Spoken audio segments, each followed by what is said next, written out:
Halo guys, saya Maisan Yasmin. Saya Hana Aryas Tiara. Saya Umi Saleha. Kami dari jurusan Akuntansi Politeknikal B3I Jakarta Kampus Pasar Minggu. Selamat menonton video kami.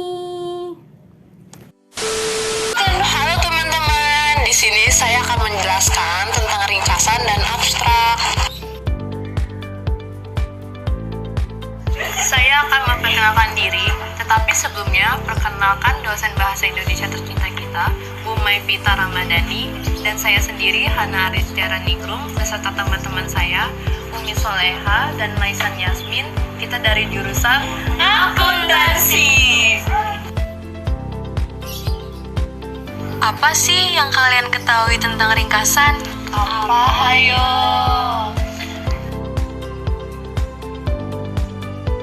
Pengertian dari ringkasan adalah suatu penyajian karangan atau tulisan yang panjang ke dalam bentuk yang lebih singkat, padat, jelas, dan efektif. Dan tentunya tetap mempertahankan urutan tertentu dari karangan atau tulisan yang diringkas. Dalam ringkasan dapat diuraikan secara singkat latar belakang, tujuan, metode pelaksanaan kegiatan, hasil kegiatan, dan kesimpulan.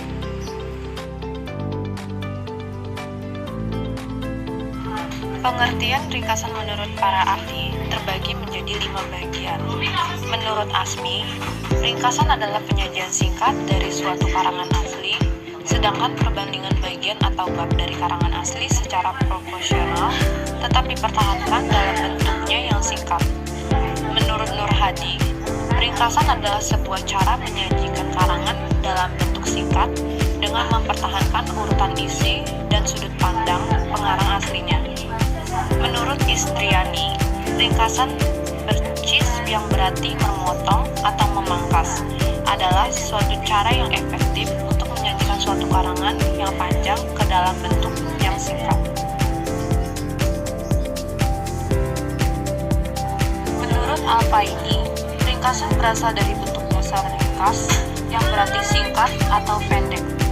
Hal ini dipakai untuk mengatakan suatu bentuk karangan yang panjang yang disajikan dalam bentuk singkat. Menurut Wijayanti, inti bacaan dari ringkasan yang dibuat tidak meninggalkan urutan gagasan yang melandasinya. Kata percis sendiri mempunyai makna memangkas. Artinya, penyusun ringkasan hanya memangkas hal-hal kecil yang menyelimuti gagasan utama bacaan.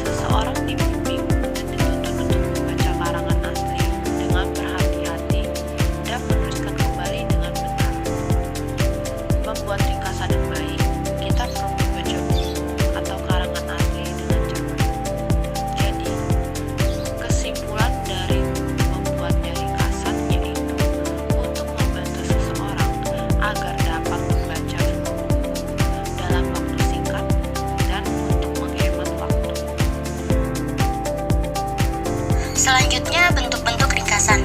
Bentuk-bentuk ringkasan dibagi menjadi 3. Yang pertama, ringkasan bentuk sinopsis. Ringkasan bentuk sinopsis adalah ringkasan yang dilakukan pada buku, seperti fiksi dan non-fiksi. Tujuannya untuk memberikan dorongan kepada orang lain, sehingga tertarik untuk membacanya. Yang kedua, ringkasan bentuk abstrak. Ringkasan bentuk abstrak adalah teknik meringkas sesingkat mungkin dengan mengambil ide pokok yang dibahas.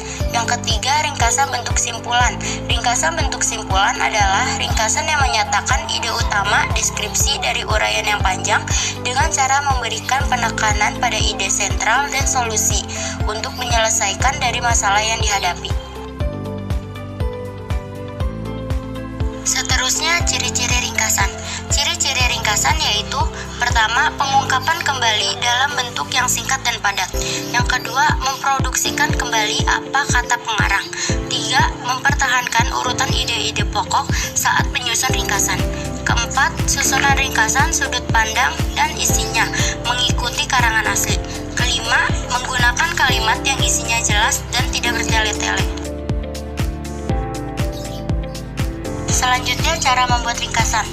Yang pertama, membaca naskah atau teks asli beberapa kali. Yang kedua, mencatat gagasan utama penulis. Dalam artikel, kalimat topik pada setiap paragraf harus dicatat. Yang ketiga, membuang paragraf yang berisi contoh deskripsi atau kutipan. Yang keempat, membuang berbagai keterangan tambahan yang tidak penting dalam sebuah kalimat. Yang kelima, mengubah dialog langsung ke dalam bentuk tidak langsung. Yang keenam, sedapat mungkin menggunakan kalimat tunggal.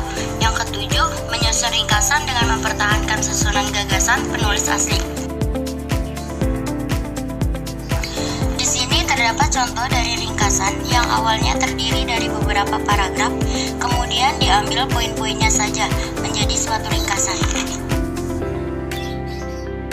Selanjutnya, abstrak. Pengertian abstrak. Abstrak adalah sebuah ringkasan isi dari penelitian yang memudahkan pembaca untuk mengetahui isi penelitian tanpa membaca keseluruhan. Abstrak dalam dunia pendidikan dipergunakan oleh sebuah lembaga atau institusi sebagai informasi pertama pada suatu penelitian ketika akan dipublikasi di jurnal, seminar, lokakarya, dan yang lainnya. Abstrak dalam dunia internet adalah abstrak digunakan untuk gambaran pendek karya ilmiah untuk dibaca. Contohnya sebuah display barang di etalase depan untuk dipajang dan dipakai sebelum dibeli. Lalu bagian yang penuhnya diberikan untuk yang berminat membelinya. Berikutnya, pengertian abstrak menurut para ahli. Menurut Frederick Wilfred Lancaster, abstrak adalah suatu representasi yang tak hanya ringkas, namun juga begitu akurat terhadap isi karya tulis ilmiah. Dan abstrak merupakan sepenggal teks yang diciptakan oleh yang membuat keabstrakan itu sendiri, namun bukan kutipan langsung dari penulisnya. Menurut Clarence W. Rowley, abstrak adalah serangkaian penyajian isi dari karya tulis ilmiah yang dibuat secara ringkas dan akurat dalam gaya yang sama dengan karya tulis aslinya. Menurut International Standard Organization, abstrak adalah suatu bagian dari uraian secara singkat tapi tetap akurat, sehingga dapat mewakili isi dari suatu karya tulis tanpa perlu diberikan lagi tambahan interpretasi atau kritik, dan tidak perlu melihat siapa saja yang membuat sari dari karangan. Selanjutnya, tujuan abstrak. Tujuan pertama dari adanya abstrak adalah untuk mempermudah para pembaca mengetahui inti atau esensi yang ada di dalam sebuah karya tulis ilmiah. Adanya abstrak juga bisa menjadi pertimbangan para pembaca untuk lanjut membaca sebuah karya tulis ilmiah atau tidak. Bahkan, bagi para pembaca yang ingin mencari informasi atau menyeleksi beberapa karya tulis ilmiah, maka membaca abstrak adalah pilihan terbaik yang bisa digunakan. Yang kedua, abstrak juga bisa dijadikan suatu pedoman bagi para pembaca dalam membaca sebuah karya tulis ilmiah. Hal ini karena dalam abstrak terdapat rincian informasi, analisis, serta argumen dari penulis karya tulis ilmiah tersebut. Yang ketiga, adanya abstrak juga bisa mempermudah para pembaca untuk bisa mengingat poin penting yang ada di dalam suatu karya tulis ilmiah.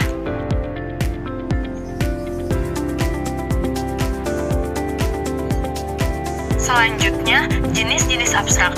Yang pertama, abstrak informatif adalah suatu dokumen yang begitu penting, umum, informasinya kualitatif dan kuantitatif. Abstrak ini dibuat sebaik mungkin, tetapi tidak mengubah isi atau makna dari penulisan aslinya. Yang kedua, abstrak ulasan atau krisis adalah sebuah dokumen asli dengan menganalisa penyajian, cara kerja, mengevaluasi, menilai, atau memberi pendapat. Abstrak ulasan atau krisis lebih cenderung memberikan komentar.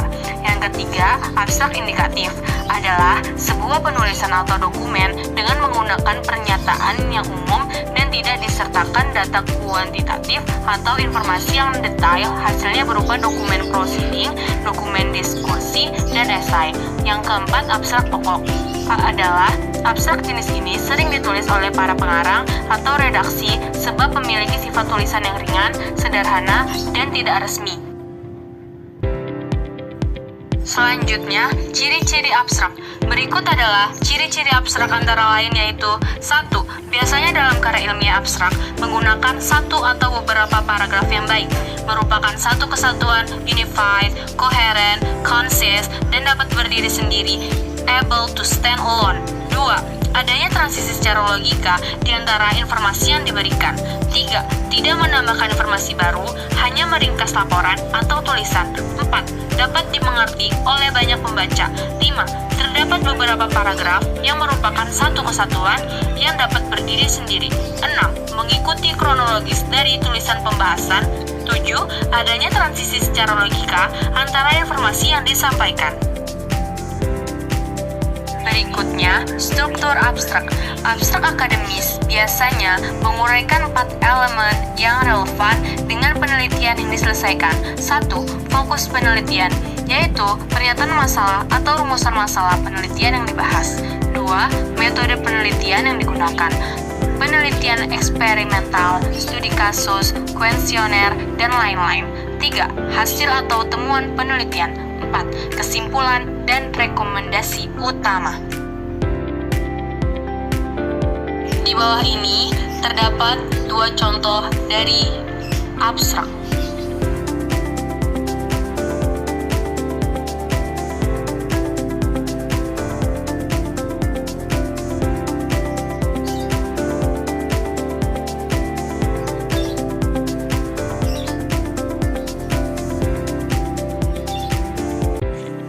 Terima kasih yang sudah menonton. Jangan lupa like-nya ya. Karena like kalian membawa keuntungan buat kelompok kami. Terima kasih.